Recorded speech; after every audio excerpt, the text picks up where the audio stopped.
చింటూ ఓం శాంతి. ఈరోజు బాబా ఏం చెప్తున్నారంటే ఇప్పుడు వాపస్ ఇంటికి వెళ్ళాలి. అందువలన తండ్రిని స్మృతి చేసేందుకు తమ చరిత్రను సరిదిద్దుకునేందుకు శ్రమించండి అన్న. ఓం శాంతి అన్న. ఈరోజు బాబా ప్రశ్న ఏం అడుగుతున్నారంటే కల్ప ఆయువును లక్షల సంవత్సరాలని చెప్పడం అజ్ఞాన నిద్రలో నిద్రింపజేసే విషయం. దీని వలన జ్ఞాన నేత్రహీనులుగా అయిపోయారు. ఇల్లు చాలా దూరంగా ఉందని భావిస్తారు. లక్షల సంవత్సరాల వరకు ఇక్కడే సుఖదుఖాల పాత్ర చేయాలని బుద్ధిలో ఉంది. అందువలన పావనంగా అయ్యేందుకు కష్టపడరు. కానీ ఇప్పుడు ఇల్లు చాలా సమీపంగా ఉందని, మనమిప్పుడు కష్టపడి కర్మాతీతంగా అవ్వాలని పిల్లలైన మీకు తెలుసు.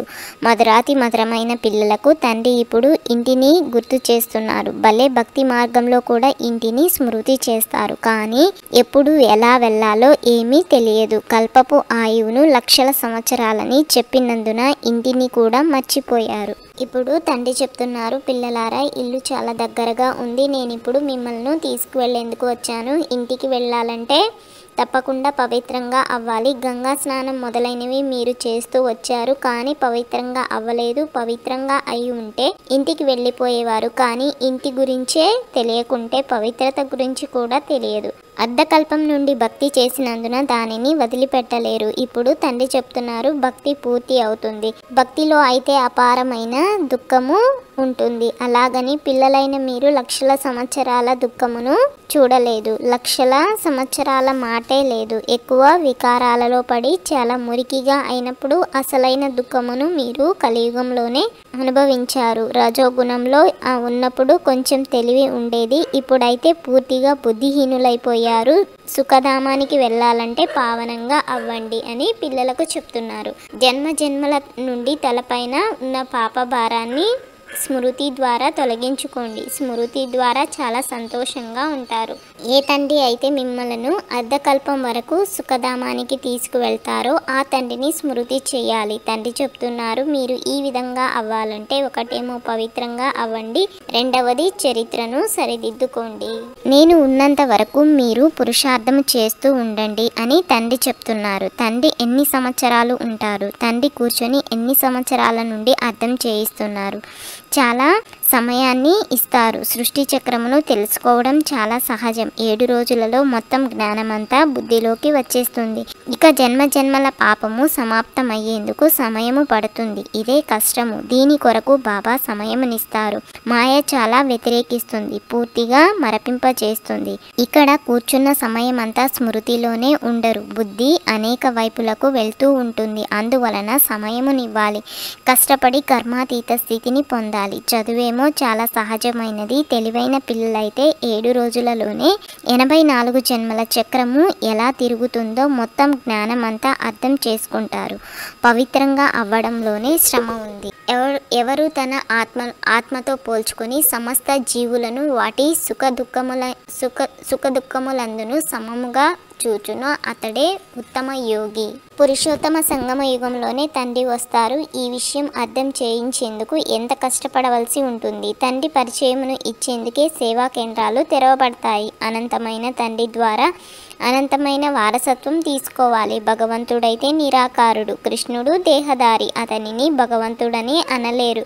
భగవంతుడు వచ్చి భక్తి ఫలితాన్ని ఇస్తారని అంటారు. కానీ భగవంతుని పరిచయమే లేదు. ఎన్ని విధాలుగా అర్థం చేయించినా వారు అర్థం చేసుకోరు. దేహదారులైతే తప్పకుండా పునర్జన్మలు తీసుకుంటారు. ఇప్పుడు వారి ద్వారా వారసత్వం లభించజాలదు. ఆత్మలకు ఒక పరంపిత ద్వారానే వారసత్వం లభిస్తుంది.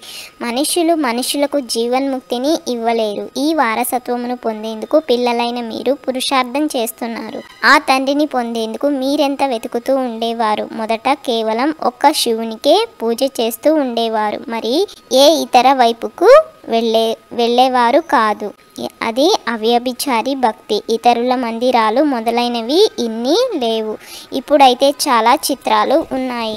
రాజయోగ చదువును దేవీ దేవత ధర్మానికి చెందిన వారు చదువుకునేందుకు వస్తారు. మూలవతనంలో కూడా ఉన్న సంఖ్య ఖచ్చితంగా ఉంటుంది. ఎక్కువ లేదు, తక్కువ లేదు.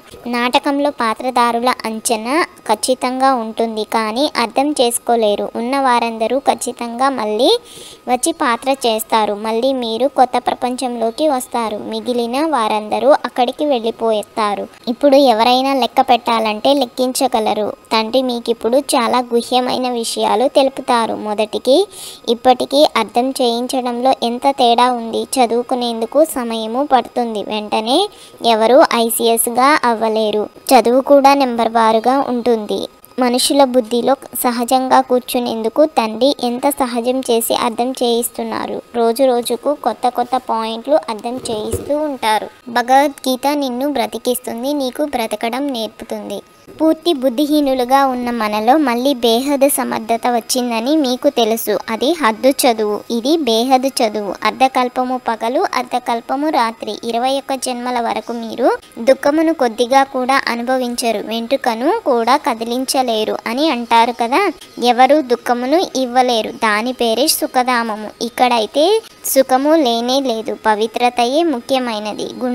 గుణగణాలు బాగుండాలి కదా. ప్రతి విషయాన్ని పిల్లలకు స్పష్టంగా అర్థం చేయిస్తారు. ప్రతి విషయంలో లాభ నష్టాలు ఉంటాయి కదా. తండ్రి చెప్తున్నారు, ఇప్పుడైతే లాభం ప్రసక్తే లేదు, ఇంకా నష్టానికి నష్టమే జరగనున్నది. వినాశన సమయం వచ్చినప్పుడు ఏమేమి జరుగుతుందో చూడండి. వర్షం పడకపోతే ధాన్యం వెల ఎంత పెరిగిపోతుంది. 3 సంవత్సరాల తరువాత చాలా ధాన్యం ఉంటుందని ఎంతో చెప్తారు. అయినా బయట నుండి ధాన్యాన్ని తెప్పిస్తూనే ఉంటారు. ఒక్క ధాన్యపు గింజ కూడా దొరకని పరిస్థితి వస్తుంది. ఎన్నో ఆపదలు రానున్నాయి. వాటిని ఈశ్వరీయ ఆపదలని అంటారు. వర్షం పడకపోతే కరువు కాటకాలు తప్పకుండా వస్తాయి. అన్ని తత్వాలు మొదలైనవన్నీ ప్రకోపిస్తాయి. ఎక్కువ స్థానాలలో వర్షాలు పడి నష్టపరుస్తాయి. అన్న బాబా ఈరోజు హోంవర్క్ ఏమి ఇస్తున్నారంటే, నరుడి నుండి నారాయణుని పదవిని పొందేందుకు బేహద్ తండ్రి ద్వారా బేహద్ పాఠమును చదివి ఇతరులను చదివించాలి. తమ సమానంగా తయారు చేయు సేవ చెయ్యాలి. లోభమోహముల అంశాలను తొలగించుకునేందుకు కష్టపడాలి. ఏ భూతము లోపలికి ప్రవేశించని విధంగా తమ చరిత్రను సరిదిద్దుకోవాలి. అరే చింటూ, బాబా ఈరోజు వరదానం ఏమిస్తున్నారంటే, భగవంతుడు మరియు భాగ్యము యొక్క స్మృతి ద్వారా ఇతరుల భాగ్యాన్ని కూడా తయారు చేసే హర్షితముఖులుగా భాగ్యశాలులుగా అవ్వండి. అమృత వేళ నుండి రాత్రి వరకు మీ భిన్న భిన్న భాగ్యాలను స్మృతిలోకి తీసుకురండి. అంతేకాక వాహ్ నా శ్రేష్ఠ భాగ్యము అనే పాట పాడుతూ ఉండండి. ఎవరైతే భగవంతుడు మరియు భాగ్యము యొక్క స్మృతిలో ఉంటారో వారే ఇతరులను భాగ్యవంతులుగా తయారు చేయగలరు. బ్రాహ్మణులు ఉంటేనే సదా భాగ్యశాలురు, సదా అదృష్టవంతులు. బ్రాహ్మణ ఆత్మల సంతోషాన్ని తగ్గించగల ధైర్యము ఎవరికీ లేదు. ప్రతి ఒక్కరూ హర్షితముఖులు మరియు భాగ్యశాలురు. బ్రాహ్మణ జీవితంలో సంతోషం లేకపోవడం అనేది అసంభవం. భలే, శరీరం వెళ్ళిపోయినా సంతోషం వెళ్ళిపోజాలదు. మాయ యొక్క ఊయలను వదిలి అతీంద్రియ సుఖం అనే ఊయలలో సదా ఊగుతూ ఉండండి అని బాబా స్లోగన్ ఇస్తున్నారు. ఈ అన్నదమ్ముల సంభాషణ మీకు కనుక నచ్చినట్లయితే లైక్ చేసి, షేర్ చేసి తప్పకుండా సబ్స్క్రైబ్ చేయండి.